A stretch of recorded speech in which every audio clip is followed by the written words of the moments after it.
Good morning, good afternoon, good evening to wherever you are in the world listening to this podcast, the James Dyer Podcast, with your host, James Dyer, on the James Dyer Podcast. And today I'm joined by the very special and the wonderful, my best mate in the world, James Barley. How you doing, mate? I'm good, thanks, mate. Thanks for having me on the show. That's welcome, man. All good, all good. Now, we thought we'd do... I mentioned in my Premier League preview recording or podcast last week that this week we would do a transfer roundup of kind of the biggest transfers, possibly underrated signings. I was thinking we could have a look at that. Yep. And also possibly the worst signings. Or not necessarily worse, because it's hard to judge at this stage, it's so early, but possibly signings that might struggle. Yep. So let's get into that. I've kind of put these down, and I want to get your opinion. So I put the 5 biggest transfer of the summer. Kind of, I've done fee versus stature. So obviously there's big fees, but not necessarily the biggest transfers. Yep. These are all Premier League related as well. I've kind of steered away from the other ones, but we'll get on to PSG maybe at some point. So the kind of have the top 6 of this. So at number 6, I put Raphael Varane. Yep. Number 5, I put Ben White. Number 4, Jack Grealish. Number 3, Jadon Sancho.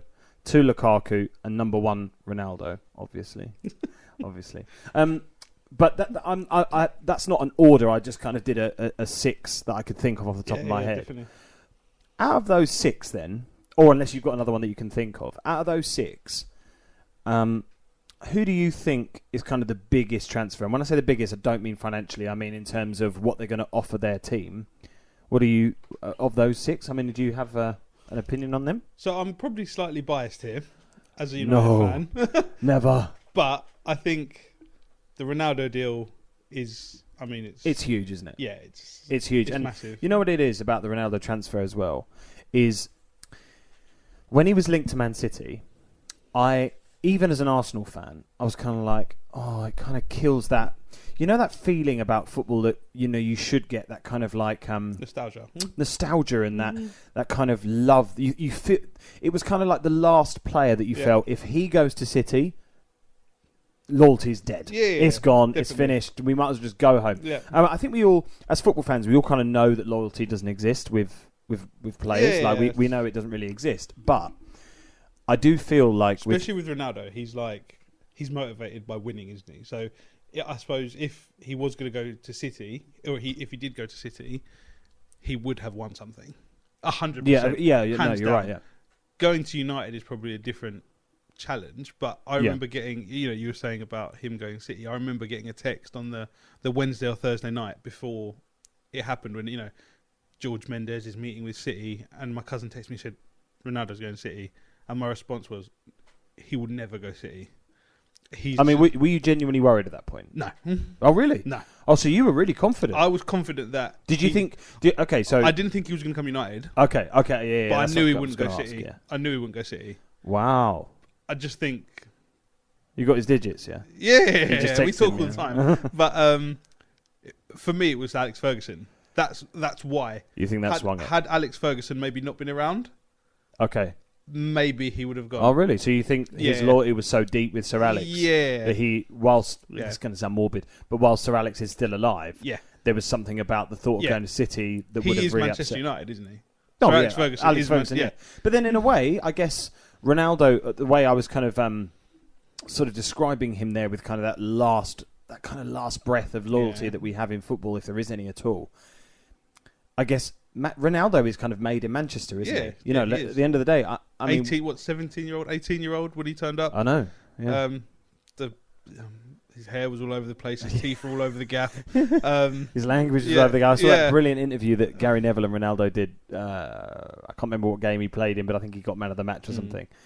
And the interview was like... kind of how do you think you did? And he was like, good. Yeah. And Neville was like, that's fine. It's weird you say about interviews. Like there was on ITV on Saturday night. So obviously we're recording this when Friday what's today? Thursday the 16th. Thursday the 16th. So 16th September. The Saturday last week. There was a interview with Piers Morgan and Ronaldo when he was at Juventus. Yeah. And was it Juventus? I thought it was an older interview. No, it's when he just joined Juventus. So the interview was in Italy, Okay. Yeah. Oh yeah, no. Okay. When Because he Piers did- Morgan did one a while ago, Yeah. didn't he? Quite a while ago, and he gave Yeah. him. That was the one where he gave him the Arsenal shirt with Ronaldo That's- on the back, and Ronaldo yeah. was like, Yeah. no thanks. And I've never seen an interview quite so open like that, and you just get the feeling with Ronaldo, he's so obsessed with winning. Yeah.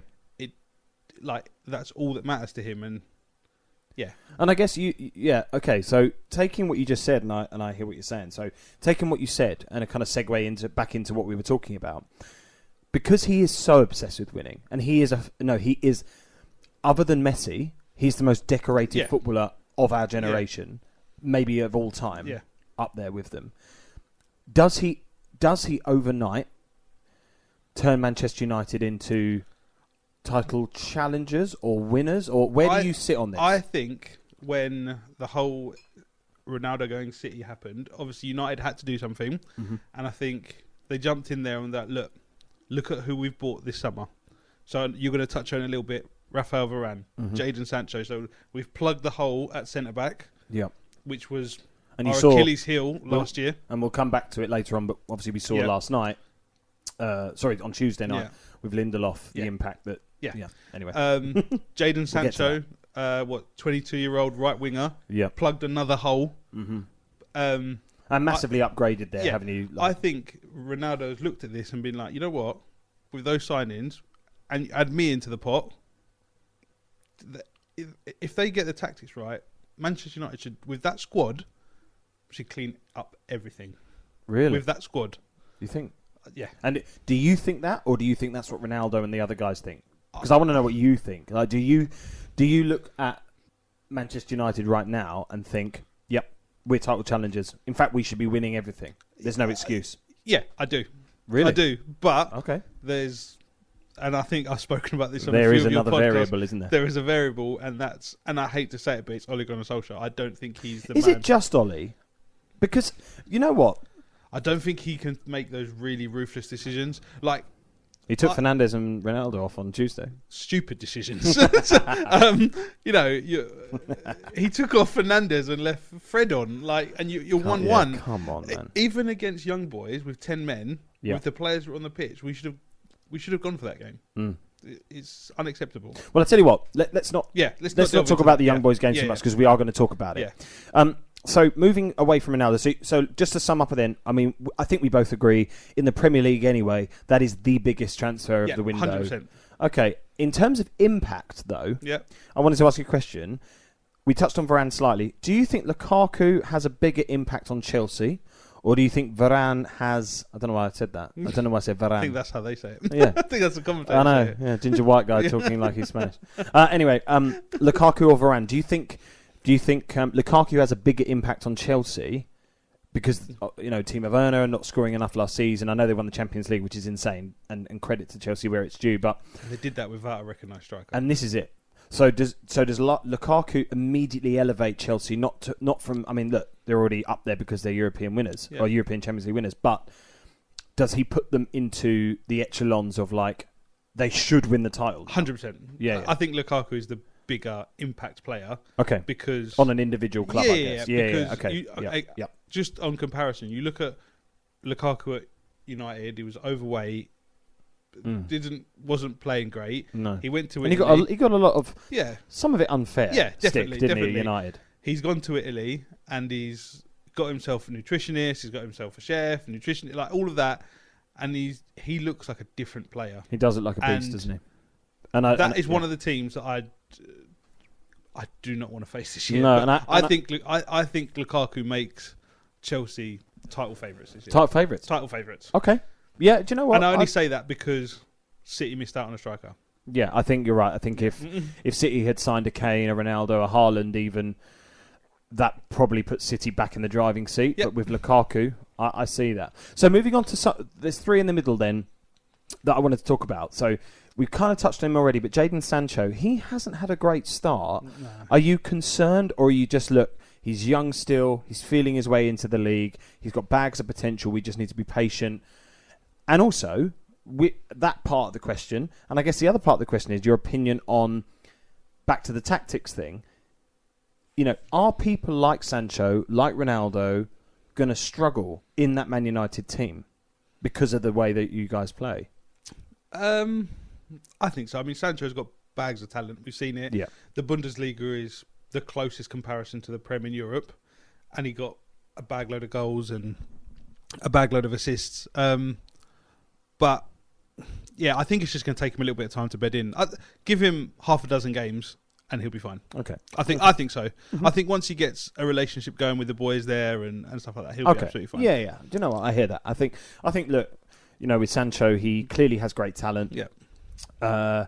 And he's going to learn from the players around him as well. There's so many good players there. He's just going to feed off them. And if you're Sancho as well, you've just joined a club that wanted you, really went after you last summer.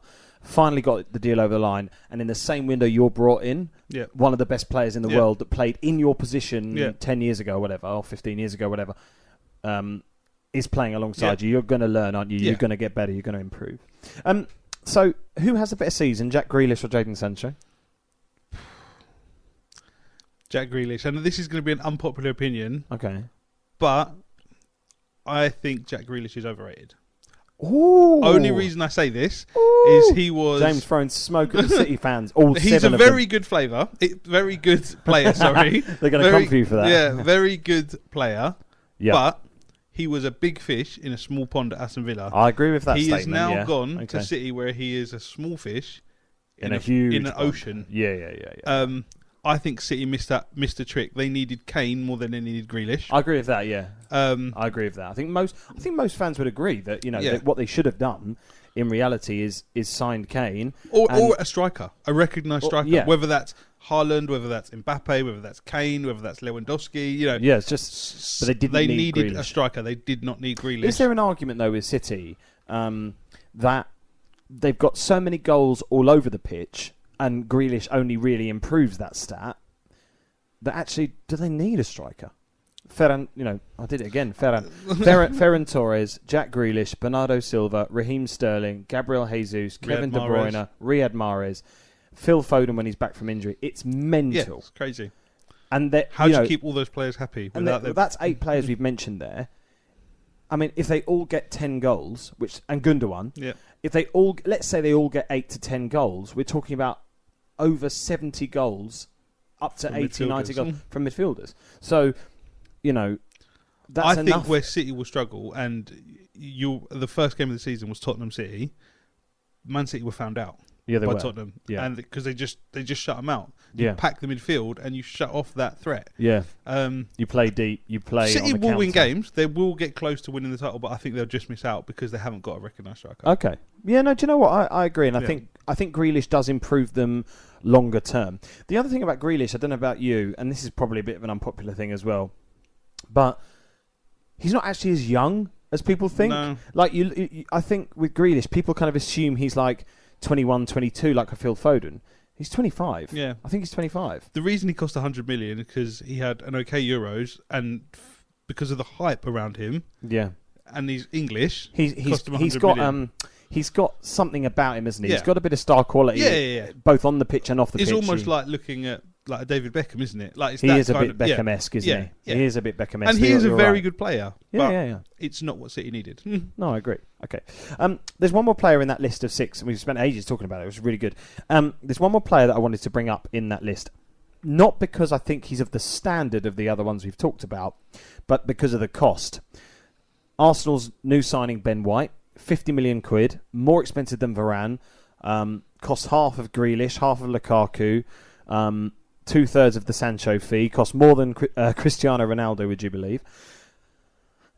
I wanted to bring him up into this because the reason he's one of the biggest transfers of the summer is 2 parts. One, his fee. It's one of the most Arsenal have ever spent on a player. I think only Lacazette and Aubameyang cost more. Yep.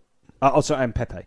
So only those 3 players cost more than Ben White. And when you think of Pepe, Aubameyang, and Lacazette, all right, okay, Pepe has been iffy. He's had great moments, also some really poor moments. Lacazette, I love Lacazette, but I don't think he's quite the player that we wanted to have. And Aubameyang's obviously gone cold in the last 12 months, although still a wonderful striker. I still think there's a player in there. Yeah. So I bring him up because he's, I think, Arsenal's 4th most expensive transfer ever. purely from an outside perspective, because I have my own opinion on it as a fan of Arsenal, but what's your opinion of the Ben White signing? I've really liked Ben White since he was playing. I think he was on loan at Leeds a few years ago when Lampard was in charge. And I remember. You mean Bielsa? Bielsa, yeah, sorry. Lampard was Derby. Yeah. Bielsa. And I remember watching him and thinking, this is a good player. Yeah. And then he went back to Brighton and he had a really good season. Yeah. I think he's had a lot of unfair criticism since he's come to Arsenal. I think coming from, and again, there's no disrespect to Brighton, coming from Brighton to a club like Arsenal, who are in a little bit of a transition phase, a lot of unfair criticism, but he will come good. He will come good, and you'll look back on that signing, and that will be money well spent. Yeah, do you know what? I kind of agree with you. And talking of money well spent, that kind of is a great segue into what we're going to talk about in a minute. My opinion on Ben White, for what it is worth, is I think 50 million quid is too much. But I think, we talk about this English tax and all this kind of crap, but I think probably it is a bit too much. Had he not gone to the Euros, maybe got him for less. Maybe, and the fact is that he did have a good season with Leeds. Yeah. Leeds wanted him and were prepared to pay a fair amount of money, but couldn't get it over the line because Brighton held on tight. And I wonder with Brighton as well if they thought to themselves, we might lose Basuma in the summer. Yep. And so we need to maximise the fee from Ben White, so that if we need to replace both, then we've got the money to do it. So, for what it's worth, taking away the financial element and just talking about him as a player, I think Ben White, like you, will turn out to be a very good signing. I think it might take 12 months for us to appreciate that. But I agree. I think he will come good. I do think. I hope he comes good. I'm just a little bit anxious because... Nah, he will. I think he's been unlucky. Obviously, played the first game you lost, then caught COVID and he missed 2 games. Yeah. It's unfortunate his start hasn't been the start. He hasn't been able to hit the ground running. Yeah. I think, like, now Arsenal have got their first win and you go on a little run, he'll start to find his feet. He'll be fine. Yeah. He'll be fine. I hope so. There's one more big transfer that I wanted to quickly discuss. Okay? PSG, and they've done a lot of big signings this summer. Ramos, Donnarumma, Wijnaldum. I'm trying to think, is there that many? There's like 5. Obviously, there's an enormous elephant in the room. Oh, Hakimi. Yeah, Hakimi. Yeah. Anyway, all of those are irrelevant when it falls in the wake of the Messi transfer. How do you feel about that? The Messi transfer, like, that's going to sound like a really weird question because because we have to answer it purely as football fans, not as we're not Barcelona fans, we're not PSG fans, and we're not we like Messi we love Messi as a talent. But I felt something about that transfer, and what did you think? What do you think of that transfer? I'm at odds with it, if I'm completely honest. Yeah.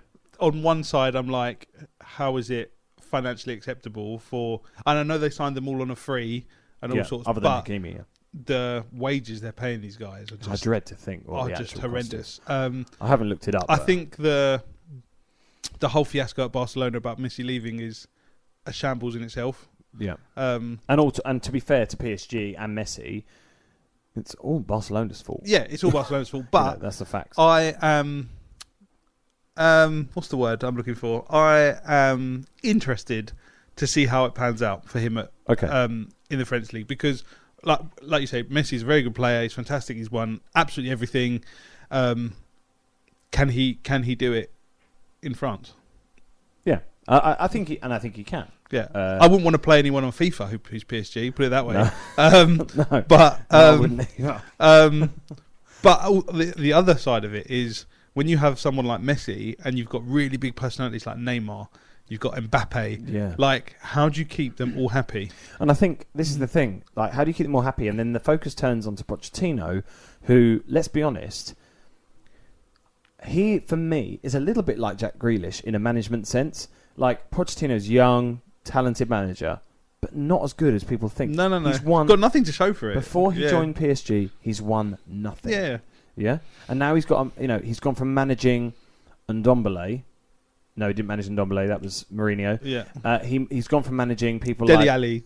Harry Dele Winks, Alli, Harry Winks, Harry Kane, and Heung-min Song to Messi, Neymar, Angel Di Maria, and Mbappe.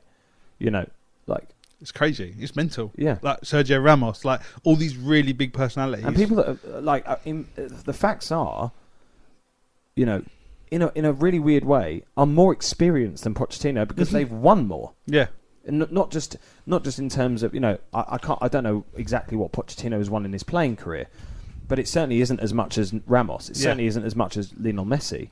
No, I agree. You know, it's going to be a really interesting season for him if he can replicate his form that he had in Spain for all those years. And with his talent, there's no reason why not. Then great, you know, for someone that's a football fan, like you say, we're not fans of Barcelona, we're not fans of PSG, but to just a football fan, you'll watch that team and just enjoy it. You'll just enjoy watching it. And hopefully if it all clicks.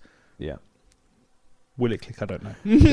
I'm sure it will. With his talent and his quality, there's no reason. I guess what I wanted to say on it was that, a bit like you touched on, like the management at Barcelona, they are, for me, the example of everything that is wrong with football financially. Yeah.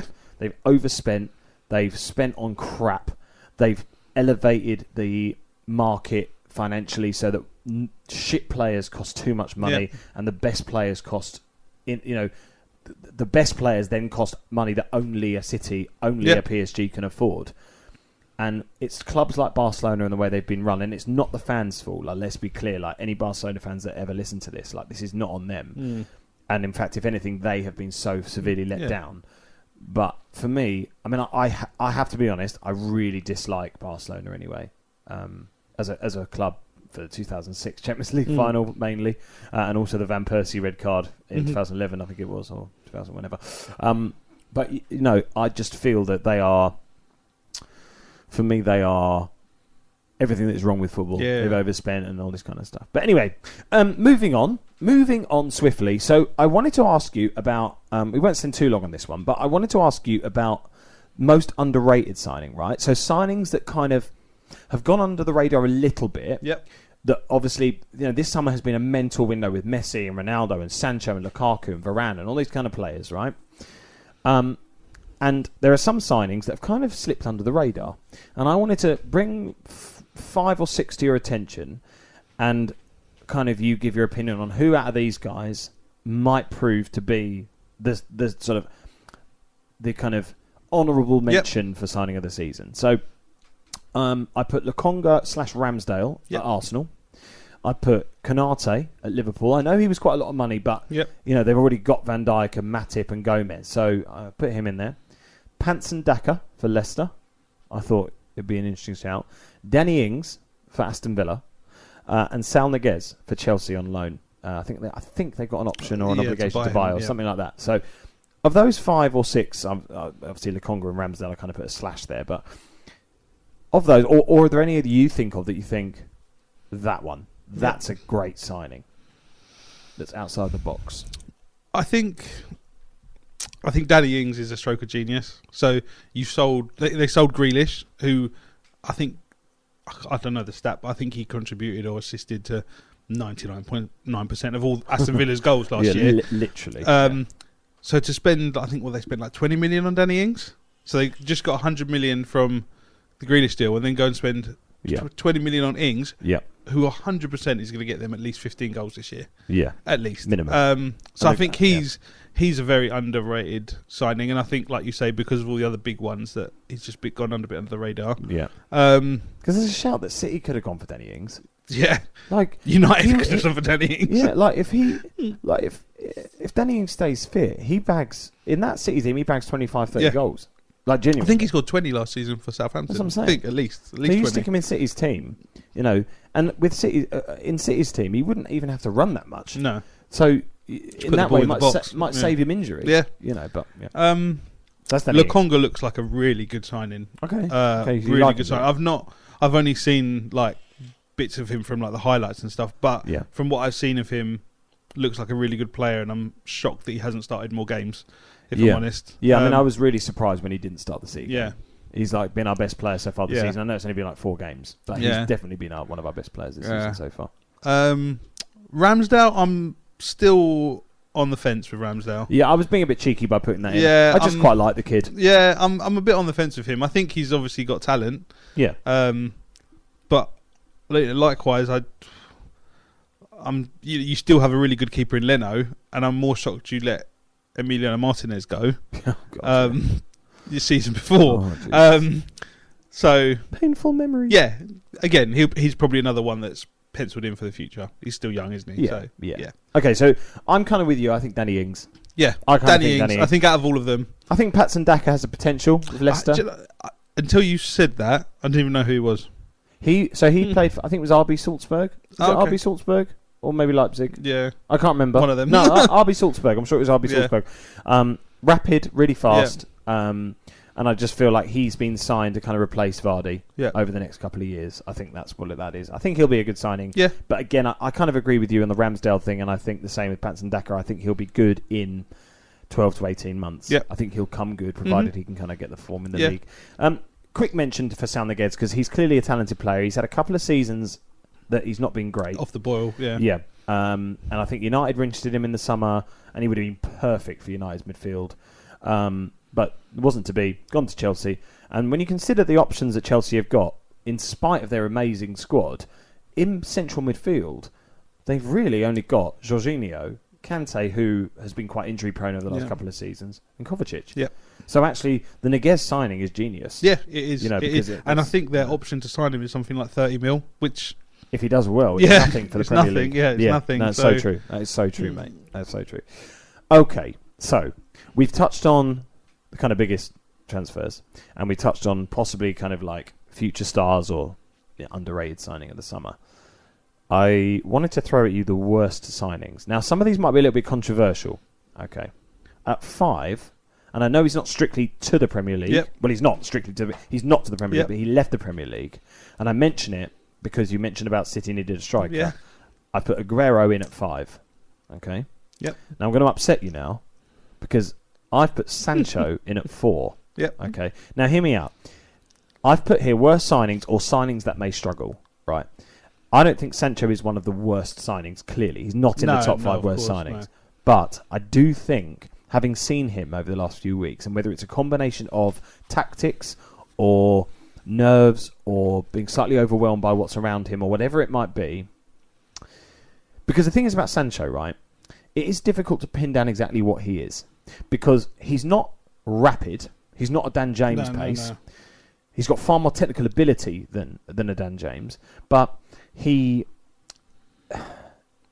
almost like someone needs to get an arm around him and just say, just do you. Just relax. And just relax and just enjoy what you're doing. Like, it's almost like that feeling when you're kicking a ball around in a park. You're not thinking about kind of what you're doing. You're just doing what you know, kind of thing. And I think that's what he needs to do. I think he needs to stop worrying. That at Dortmund, didn't he? Yeah, I think he needs to stop worrying about, like, don't worry about the fact that you're playing alongside Cristiano Ronaldo, Bruno Fernandes, Mason Greenwood, Marcus Rashford. Like, you're Jadon Sancho. Just be Jadon Sancho. Yeah. And I think once that clicks, he'll be fine. I think he will be fine. Yeah. I just put him in there to upset you. Yeah, that's right. The next one I wanted to talk about is a guy that I've actually only, to be fair, I've seen him play 1.5 times. I watched the Tottenham game earlier against Rennes. We'll touch on that in a minute.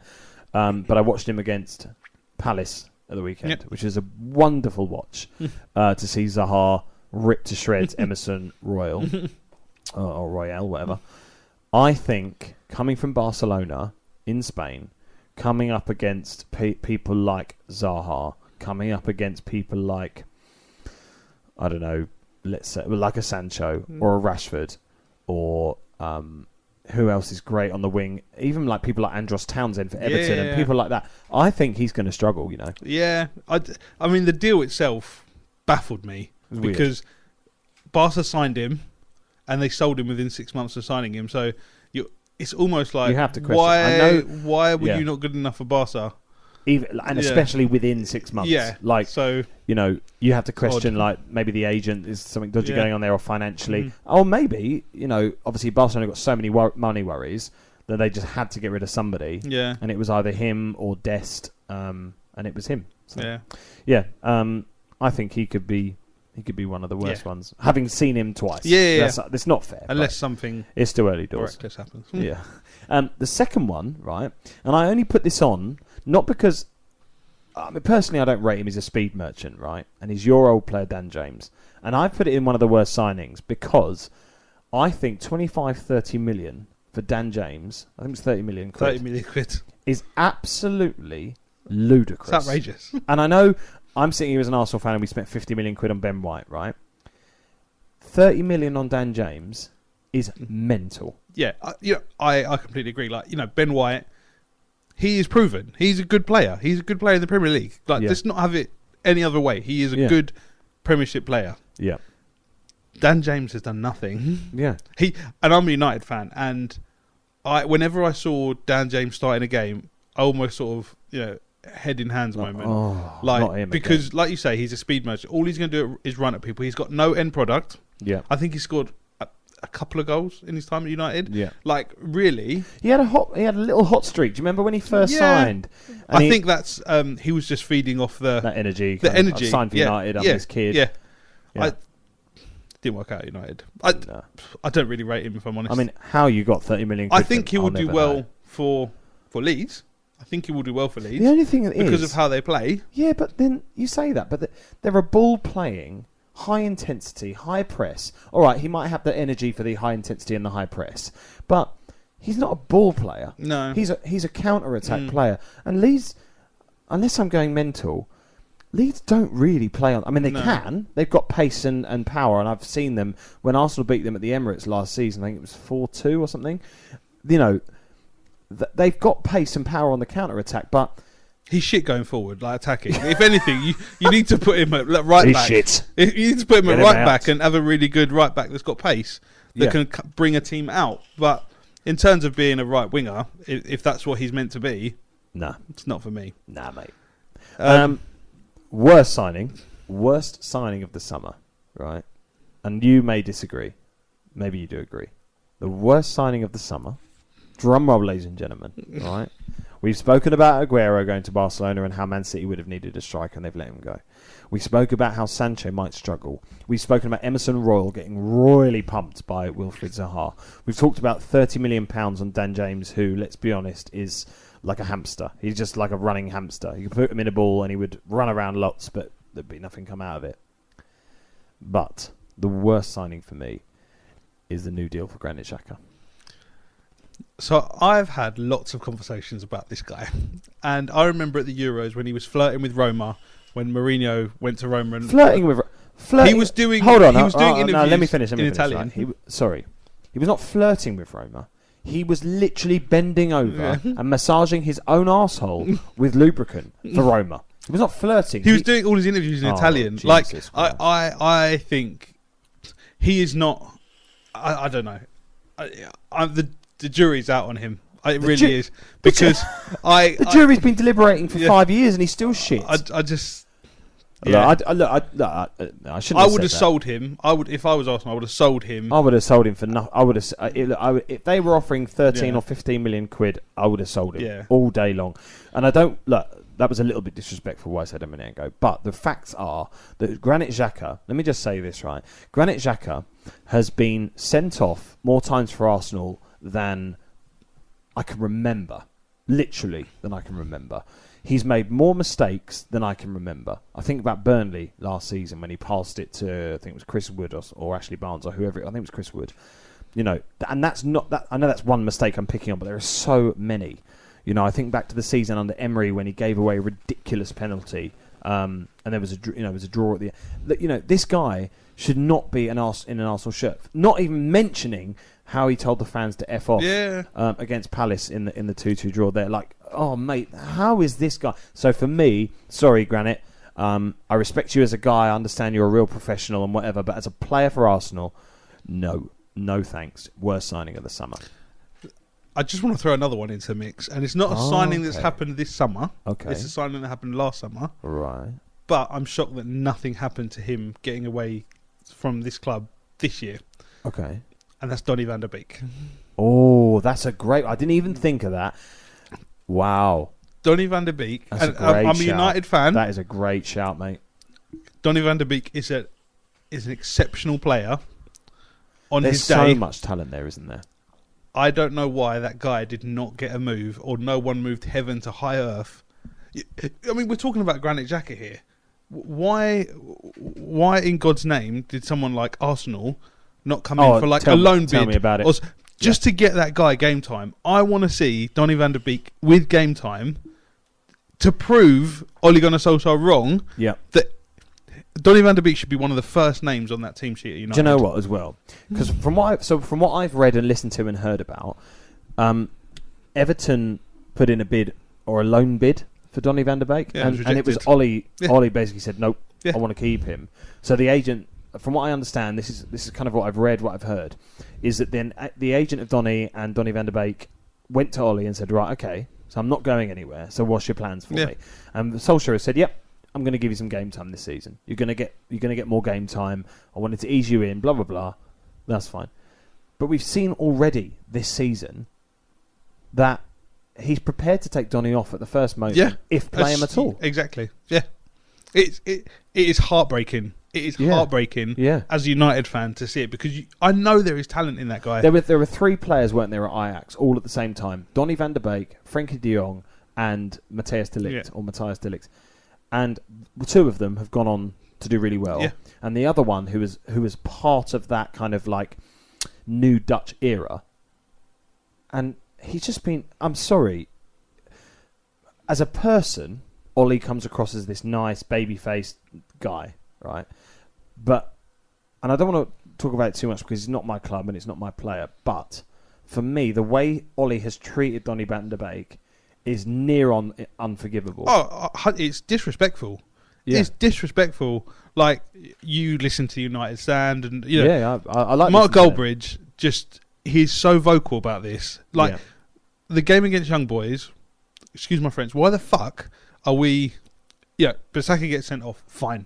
Why the hell are we hauling off Donny van der Beek? It's insane. To bring on, a right back. Haul off someone like Fred, because you have to go after that game. That game was a must-win. Yeah. That was a must-win game, and it just proves that... Yeah, I know we're going to touch on it later. I'll leave this till later. Yeah, I want you to add a bit of a... Yeah. I don't want you to have a rant about it, but I want you to be able to express yourself about it. Okay, so, great segue into... I keep saying segue. It's like... what's that? Can we get some segues? What's the word? Word of the day, toilet paper. Joey from Friends. I'm lost. You know in Friends, yeah? You seen Friends, yeah. And Monica gets Joey word of the day. Yeah. Toilet paper. Oh right, okay, yeah. So I'm saying I've wiped my ass with the second. No. Anyway, no. Moving on. Moving swiftly on, ladies and gentlemen. Champions League results from the week. There's been some quite impressive results. So Chelsea beat Zenit St. Petersburg 1-0. Yep. Lukaku again. Getting on the score sheet there, and I don't want to talk about Chelsea too much because it's boring. Didn't expect any less, if I'm honest. No, I think Zenit, decent side. The final is in Zenit as well, so that's quite an interesting little sort of thing there. But yeah, Lukaku again, and Chelsea. I think they're one of the favourites for the Champions League this season. Yep. Talking of favourites, I don't know if they're favourites because they haven't got a striker, but they're going to be up there, aren't they? Man City beating Leipzig last night. Was it last night? Yeah, it was last night. Yeah. 6-3 at the Etihad. Jack Grealish scoring. And an interesting fact, I don't know if you know this, Nathan Ake scored last night, his first ever Champions League goal. And from what I read earlier, I think someone in his family passed away last night. Dad. His dad. Yeah, his dad passed away. So rest in peace to Ake Senior. And thoughts with Nathan Ake, obviously. So really sorry to hear about that. But Man City beating Leipzig 6-3. Jack Grealish on the score sheet, as I said. Cancelo, an own goal from Mukiele, and Gabriel Jesus on the score sheet as well. Interesting one here. Liverpool beating AC Milan 3-2 last night. Could have been more. Liverpool had started like a train. Got a penalty. Salah missed, but he still scored anyway.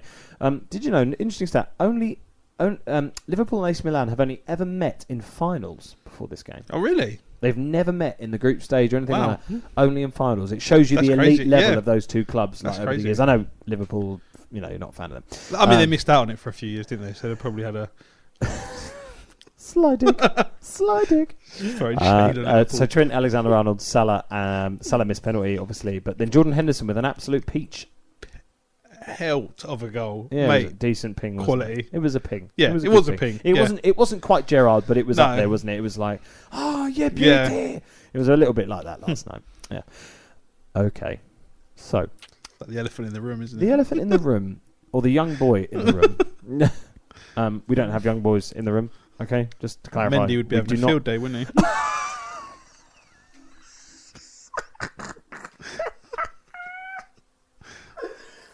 Oh, wow. Just some shade again. Oh, my God, I can't believe you just said that. Oh, my. Do you know what? What is with Man City and their nonsense? Oh, sorry. Mendy, Adam Johnson. Oh, Jesus. Anyway, so Man United got fucked by a young boy. Yeah. On Tuesday. Yeah. So just if you haven't seen it, I'm sure you have. Young Boys versus Manchester United over in Switzerland. Ronaldo again scoring after a wonderful ball, to be fair, by Bruno Fernandes. It was a fantastic ball. And he started the season really well, Fernandes. No penalties yet. No penalties, yeah. And then obviously an equaliser came... bit of an error by Varane, sort of got beat to the ball early, although the cross shouldn't have even come in really. And then that late winner in the 95th minute from a Lingard through ball, back pass. Sorry, not through. So there's a few. I think if I was going to break this down, if I break the game down first, I think personally, I don't think there was any intent in the Bissaka. No, I agree. I've watched it over and over again. It's just if that was in the Prem, bad luck one. That I think the player, the young boy player, I felt like he kind of bought that a bit. Yeah, he bought it a little bit. I think in the Prem it's probably still a red, but I think only in today's rules because of the way it is. We've seen this season already. Xhaka got sent off for, a foul. I mean, with this one, his both feet went off the floor. That's true. No, do you know what? I think it's a yellow. I think in the Prem, that's a yellow. Yeah, I'm willing to kind of accept that probably because it's Man United as well, they wouldn't give him a red card. Yeah. And I think after that, defensively, I think United played really well. I think the fact that with the players that we had on the pitch, the fact we were down to 10 men, I think we played quite well. I think had the tactics been different and we had gone for the throat of young boys, with the attacking threat that we had on the pitch, we would have won that game, even with 10 players. I think we would have. I think you should have won it. The big sticking point with me about this game just quickly, James. Sorry, I'm sorry. I don't want to interrupt you. I do that a lot, but with I'm sorry to bring it back to Arsenal for a second, right? But Arsenal lost their first 3 games of the season, right? Man City, Premier League champions. Yeah. Chelsea, European champions. Right? They then lost to Brentford in a game where they had no Gabriel, no Thomas Partey, no Aubameyang, no Lacazette. Saka wasn't fit. Literally, just come back from the Euros. Martinelli just come back from the World Cup. Balogun, who's never started in the Premier League. Out of all those games, the one that the 2 games you could forgive Arsenal for losing are the Man City and Chelsea games because of who you were playing against. And do you know what pisses me off? And I just wanted to say this is why is it like Man United lost to Young Boys, right? Who they wouldn't. Young Boys would be relegated from the Premier League, yeah, and. Yet Man United have seemed to have escaped any real criticism from this. True. And it's pissing me off because so true. Arsenal have had so much shit thrown their way. And don't get me wrong, there's a lot wrong with Arsenal. And there's a lot wrong with Arteta. And there's a lot wrong with the system. And there's a lot wrong with the owners. And blah, blah, blah. But I'm sorry. Ole Gunnar Solskjaer has had over £400 million. That squad, whether you had 9, 10 or 11... at the very least, after going down to 10 men, should be drawing that game. 100%. So, carry on. It just fucks me off because Arsenal, for me, excuse my French or language. Sorry to any French people. Excuse my language. But for me, United should be being absolutely slaughtered for this, especially Ole. Yeah, 100%. And this is the point I was trying to make before was that Ole seems to have learned no lessons from the last few seasons. In the Champions League, I know he needs to give people game time. You start the Champions League games with your best squad. Yeah. You go out and you win your first 4 games. You qualify at the group. You've got 2 games then left to play whoever you want, whether that's Elanga, whether that's Diallo, whether that's Lindelof, whether you want to actually play Donny van der Beek. Well, no, let's not go ahead of it. That game. No, I hear what you're saying. He should have the big hitters should have started. Yeah. Well, just to throw, devil's advocate out there, he did start Maguire, he did start De Gea, he did start Wan-Bissaka, he did start Shaw, he did start Pogba, he did start Bruno Fernandes, he did start Ronaldo, he did start Sancho. He did start the big hitters. But the fact is that, and this is kind of where I think Ollie somehow gets away with it, is United fans are kind of like, they're torn, right? Because they love Ollie, because of who he was and who he is. And the fact that he has improved Man United significantly. Yeah, I don't want to take too much away from him. He has improved them, but there is a ceiling to his... Clearly, yeah. Yeah, there is a ceiling. He just can't, he just can't break through it. And I totally I agree think with you, mate. this year will be the year that really tests him. He has to win something this year. He has to win something. Yeah. And if he doesn't, he will get the sack. He will. Or, do you think he'll get the sack? Yeah. I just don't see... I don't think... I think the only way he loses his job is if he finishes outside the top four. I think the amount of money that's been put into him, I think if it shouldn't go back to Ronaldo, but it's everything that comes along with Ronaldo. Yeah. The wages, the marketing. Does Ronaldo have the power to effectively sack Ollie? I know it's a bit of a weird question, but let's say, look, Ronaldo is 36 years of age, right? He's probably got 2 seasons, realistically, in the Premier League. At the top level, yeah. At the top level. He will want to win at least 2 big trophies in that time. I watched his interview the week he signed, and he made it very clear he has not come here for a holiday. Yeah. He has come here to win things. Regardless of what that is, he wants to add to that trophy cabinet. He is obsessed with winning. Yeah, we touched on that at the beginning. He is obsessed with winning. Yeah, he's obsessed with winning. You could see on the... there was almost glimpses of when Ronaldo was playing for Portugal and he was coaching on the sidelines. Yeah. There was glimpses of that against young boys. Does that worry you? Yes. Yeah. because Ole's the manager. Too. Yeah. Like, what do you think I don't blame him for doing it. But, you know, what message does that send to the rest of the team? Yeah. It's not a good message. Who's the senior? We've both played before together. Yeah. If you had one of our fellow players shouting us orders and not the manager... You're going to be like, what is going on? Yeah, what is going on? Yeah, who am I listening to? Yeah. And it's then a downhill struggle from there. Yeah, and I look at, like... You know, I've always said this on every show I've been on with you. I love Ole Gunnar Solskjaer. Yeah. My heart loves him. Yeah. But my head says there's someone out there that could do a better job. And at the moment, that person is Conte. Wow. Could you imagine Conte at United? Squad. Yeah, with this squad. Yeah. That'd be Conte insane. is ruthless. Yeah. He's absolutely ruthless. And he will... There'll be no McFred in that midfield. There'll be no McFred. Like, I think it's a fucking piss take. And again, sorry for my swearing, that we set up with this defensive pivot against minnows. Yeah, literal minnows. Yeah. Literal, yeah. Like, no, it's we're going to be playing West Ham at the weekend. I will put my house on it that we start like Matic and Fred. Yeah. Or if McTominay is back, he'll start. Yeah. With Fred. Or Pogba and Fred. And not that, you know, Pogba is not a defensive infielder. No. You need to give Pogba like a free role in that team. Yeah. No, I agree Enough with you. On United. No, I agree with you. No, you're probably right. I just think that I feel like with the Ronaldo thing, so obviously the fans have been delighted that he signed and there's such a buzz about United. There hasn't been a buzz around United like this since you last won the title. Yeah, years. And I think Ollie is in danger. And I know it's only one game, but the reality is, all right, you were good against Leeds, but I think a lot of the teams with good players are going to beat Leeds because they're so open. Southampton, you drew, you know. Should have lost to Wolves. Could have lost to Wolves. Really could have. Pogba could have easily been sent off. And that's actually really touching on it. Pogba's challenge on Neves was almost identical to Wan-Bissaka. Yeah. You know, and then of course you've played Newcastle, and it was, you know, that was kind of like the perfect I think the occasion storm, wasn't it? Got the better of that game. Yeah.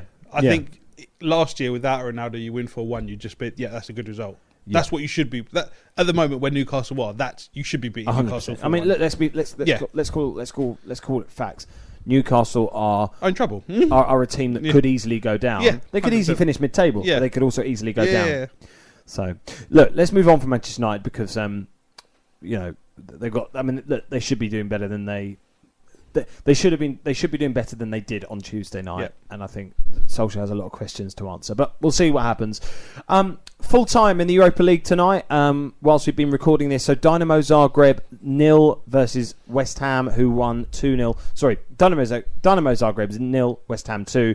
Antonio and Declan Rice scoring there. Not a lot to say about that. Great start away from home by West Ham in the Europa League. Delighted for them. And in the Europa Conference League, who, by the way, or which I had to explain to James is a new competition this year because he, being a United fan, he doesn't understand what anything below the Europa League is. Rennes, drawing with Spurs 2-2, an own goal, and Højbjerg scoring for Spurs in that game. And Spurs started... Do you know what? Spurs have got Chelsea at the weekend. Did Harry Kane start that game? Yep. This is, again, it's going to be an unpopular opinion. I think Harry Kane is going to struggle this year. I agree. No, I agree with you. I think all the hype from the beginning of the season about him potentially going City is going to screw him over because he has not played well since the start of the season. I agree with you. And do you know what? Just touching on what you just said there, I don't think that is an unpopular opinion. And I'll tell you for why I don't think it's an unpopular opinion, because I think a lot of people, including Tottenham fans, actually agree with you. I genuinely think that there's a shout there that that Kane looks kind of like he's kind of coming kind of to the end of it all, with Tottenham, and it's like he's just kind of waiting for that paint to finish drying and then he's going to shoot off. It feels a bit like that. His move should have come 2-3 seasons ago. Harry Kane going into next year, people are not going to... I don't want Man United to buy Harry Kane. No. I'm going to say it isn't. It's unpopular. Yeah.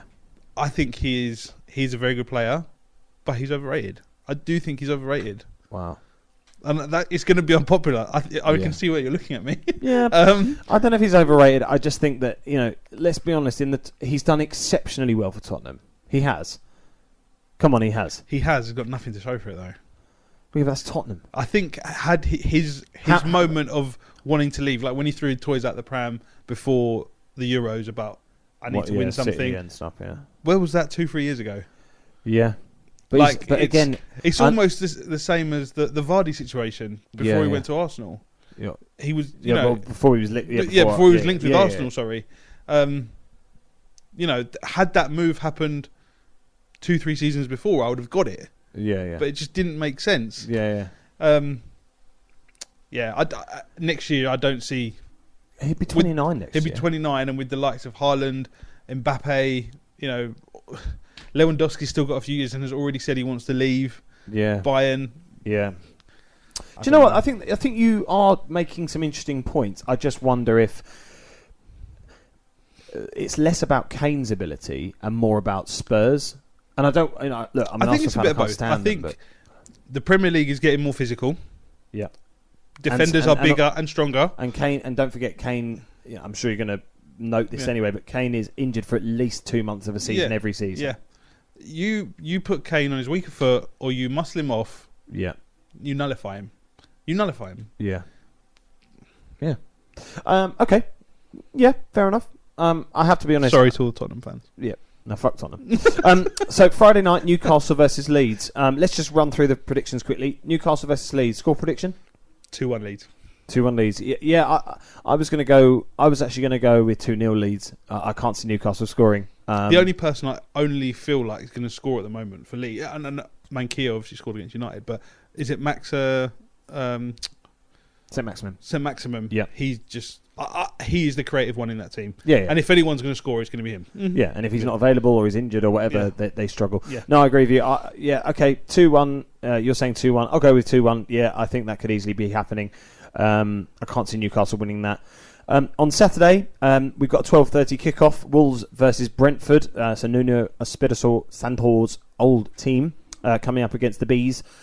Wolves versus Brentford. Wolves have had a poor start this season, but Brentford's scored one goal. Wolves scored one goal. Yeah, I think so. Yeah, I think so. Wolves versus Brentford. Brentford lost to Brighton at the weekend, 1-0. Brighton doing really well actually so far this season. So credit where it's due. Wolves versus Brentford. Score prediction? 1-1. Yeah, I was going to say a draw. I was actually going to say 2-2, not because I think Wolves are capable of scoring lots of goals, but I think that Brentford with Ivan Toney and people like that. Yeah. I think they've got something They've going got up front. unlucky. They were unlucky in their last game. They could have got more. They could have got more out of Brighton. Yeah, they could have got more change out of that. Just Brighton. I think Brighton showed their Premier League experience a little bit. Okay, we'll go with 1-1. Yeah, I'll go with 1-1. I can hear that. Score draw. I'm going to say score draw. 3 o'clock kickoffs then. Burnley versus Arsenal. Oh, this is not a good one. So again, I'm really torn with this, and it's who did Arsenal play? Norwich. You played Norwich. Yeah. You made hard work of Norwich. You made hard work of Norwich. Yeah, I mean, look, we had 30 shots in the game and we scored 1, and it was a fluky 1. Yeah, you know. I think Burnley have had I don't know where they are in the league. I think they've not had a great start. No, poor start. Really poor. Really not had poor. a great start. They to haven't the won Prem. a game yet. Arsenal likewise haven't had a great start. Arsenal should win. I go 1-0 Arsenal again. I just think there's just something lacking at the moment at Arsenal. I don't think the mood is very good. Yeah. I think the win against Norwich helps. I just think, I kind of agree with you. I personally have gone for a 2-1 win for Arsenal. That's what I feel. I think Burnley will score. I think Ramsdale will start again. That's the problem I have with Arsenal this year. Is either there doesn't seem to be a middle ground. There seems to be like you either play really bad or you play really well. Yeah. There's no middle ground where you grind out a win. Well, I guess you could say Norwich, but then that's the first win. So the first win. But I wouldn't want to put a prediction on it, but I think a score prediction. But I think Arsenal should win. Yeah, for me, these are the sorts of games where Arteta has to win. Yeah, because if you're going to lose to your Cities and your Chelsea's, then you've got to go and beat you have to your win. Burnleys and your Norwiches. You have to. Liverpool Palace. Palace obviously off the back of an amazing win last. Well, not amazing really. It was a great win though. So I'm going to give some kudos to your fan favourite of yours, Patrick Vieira. Yeah, big up. He is completely transformed that side. Well, they're playing football now. When I looked at the beginning on transfer deadline day, when I saw all the players that they got rid of, Andros Townsend, the centre backs, Scott Dans, people Wayne Hennessy, people who've been there for years and years and years, and were almost part of the furniture. I didn't know who any of the guys they signed, but you look at that. Is it Gallagher? Yeah, it looks good. Player. Edouard? Is it Edouard? Odsonne Edouard. Edouard. I'm going to put my neck on the line here, and I'm going to say Palace get a result against Liverpool. Oh, what sort of result? A draw? Because of the confidence coming from the Tottenham game, I'm going to say a draw. If not, squeeze out a win. Wow. Because the type of football they're playing, they were fantastic against Tottenham. They were very fantastic. They were obviously helped by the red card for Tango, but they were better before Tango got sent off. To be fair, no, I agree. And Zaha seems to have this new lease of life. He seems to be enjoying his football again. The thing is, when Zaha kicks in, he's unplayable. Yeah, like he genuinely at this point, he's another one. What, he's like 27, 28. He is in the prime age, and I don't think it would take a king's ransom to get him away from Palace now. No. Because of his age, and I'm not sure what his contract status is, but I think if you went in with a £40 million bid to Palace, he goes 40-50 million. But we'll see. There's almost part of it that wants him to stay at Palace, though. Yeah, it's a little bit. It's not the same, but it's a little bit like the Ronaldo thing. Like, he is Palace. He is Palace, isn't he? You think of Palace and immediately local think Zaha. boy, he's from Croydon. Big up to Wilfried Zaha. Absolutely love the geezer. Wonderful talent, wonderful footballer, and just so much respect for him. And you know what? Quick shout out to him on the Black Lives Matter thing, not taking the knee, but representing for what he believes in. Yeah. Big up to himself for that. Although, just for the record, take the knee, I respect it, and I would do it myself. Liverpool Palace. I hear what you're saying. Liverpool have always had a tough midweek fixture, and not all their players are firing on all cylinders. Mane has had a shocker. Yeah, he scored. The season. He scored 1, 2 maybe, but he's missed a lot of chances as well. It doesn't seem to be quite clicking. Yeah, no. I think they're missing a striker. I think Liverpool are missing a striker. I think they need someone else, although Divock Origi got an unbelievable assist yesterday for Salah. But anyway, Liverpool Palace, I am going to go for I think 1-1. I'm going to go for a draw 2. Do you know what I'm going to do? I'm going to go Palace 2-1. Palace 2-1. Man City versus Southampton, surely there's only one winner. This is going to be like 3-4, 5-0. Yeah, I'm going to stick my neck out and say this is 5-0. Yeah, I think so. Yeah. No striker. City going to beat Southampton. 5-0. We both agree. Norwich City versus Watford. Now, this for me is where Watford and Norwich need to pick up their points. This is already a 6-pointer. Who wins, Norwich or Watford? This has got 0-0 written all over In it. Yeah, this has got a good game. I'm going to say 0-0. Just because I've not been... Norwich were very good defensively against Arsenal. Pretty solid, But they were shocking going forward. Yeah. They had 2 or 3 half-ish chances that really they could have done better with. And Watford just don't seem... They just don't seem to have got going yet. No, I agree. I'm happy to go with that. I'm going to go for a 1-1 just because I like goals. 5:30 kickoff is an interesting one. Villa versus Everton. Now, this could be quite an exciting affair. Everton obviously got that win against Burnley on Monday night. Unbelievable goal from Andros Townsend on Monday. Villa, they lost to Chelsea at Stamford Bridge. But, a lot of teams are going to lose to Chelsea, let's be fair. And actually, Villa, in fairness, the 3-0 final score was a little bit harsh on Villa at Stamford Bridge. 2-0 was fair. 3-0 was kind of a bit of a drubbing. But it didn't really tell the whole picture or paint the whole story. Villa versus Everton, what are you saying? Everton 2-0. Really? Yeah. Wow. Straight. I just think confidence is. I like Benitez as well. Yeah. I like. Again, Benitez. It's an unpopular opinion. Some people don't like him. Some people. I like him. I think he's a good manager, and I think he'll do really well with Everton this year. Yeah, I'm going 2-1 Everton. Yeah. Yep, I am. Sunday, Brighton and Hove Albion versus Leicester at 2:00. Leicester. I think Leicester are winning tonight as well as we speak. Yeah, I think Leicester. Oh no, sorry. I think they're losing. I think Napoli they're playing. I think they're losing. Yeah. But who cares? Yeah. I think Leicester win. Yeah. I think Leicester win. I think they played really well against City. They're a bit unlucky to lose 1-0. Yeah, they were unlucky. But yeah, I think City will win. Yeah, no, I agree. Leicester City, sorry. Yeah. Your lads, West Ham versus Manchester United at the West Ham or the London Stadium, I should say. That's an interesting one. No Mikel Antonio though for West Ham. He's out. He's suspended. It's a bit like the Arsenal Burnley game. This on paper, United should be winning. Yeah. Yep. However, West Ham are a fantastic side under David Moyes. They are good.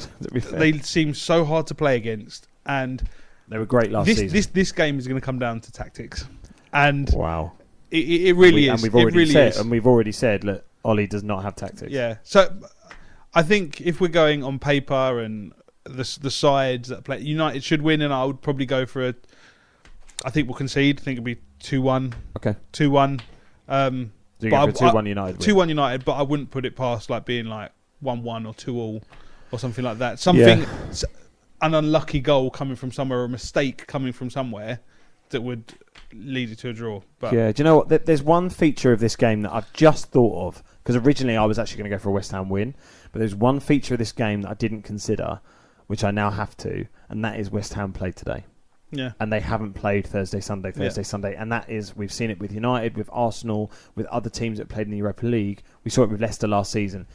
If you haven't got a big squad, you're going to struggle. And West Ham don't have a big squad. All right, Mikel Antonio played tonight. He won't be playing on Sunday either. I think you're probably... I was actually going to say 2-1 West Ham. I'm now going to flip it and say 2-1 Man United for that game. I think Ronaldo scores again. He just looks like he's going to score every time, doesn't he? He does, yeah. And the final game that we're going to talk about before we wrap up is Tottenham versus Chelsea, 4:30 at Tottenham Stadium. White shit lane, whatever. White shit. Anyway, Tottenham versus Chelsea. I think Chelsea like 3-0. Wow, 3-0. Yeah. Wow. Yeah. I think Lukaku and his band of brothers just rip Tottenham a new one. Do you know what? I kind of agree. I think and I hope so too. Coming off which is weird, beating to Palace, drawing tonight in France with a lot of first teamers starting. I think all those little variables. Chelsea won midweek, didn't they? Yeah, 1-0. Yeah, Chelsea won 1-0. Lukaku scoring again. We touched on that. Confidence seems to be high there. Big shout out to Thomas Tuchel. I think he's fantastic what he's done. Yeah, in a short space of time. At PSG, you know what? At PSG, when I saw him as a manager at PSG, he looked like a bit of a scared duck. But now he looks like a proper manager now. Well, I think because he probably is the manager now. I think at PSG, I think we touched on it earlier. Who is in charge there? Who's in charge there? I think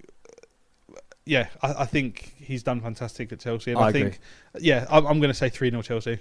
I hate to say it, but I guess from your perspective as a perspective kind of title challenge. You don't want Chelsea to be going to Tottenham winning 3-0. I don't really like either team, but I particularly hate Spurs, and I would love it if Tottenham lose. So I'm going to say, I'm going to go 2-0 Chelsea. I think I see a Chelsea win there. Guys, that wraps it up for this podcast. It's been a much longer episode, and it's been fantastic. It's been over an hour. It's been brilliant to talk to James. It's been really enjoyable. Thank you very much for joining us. James, thank you very much, mate. Thanks, mate, for having me. Guys, stay safe, stay well, subscribe, like, and share. All the best. Enjoy the football over the weekend. Good night. God bless.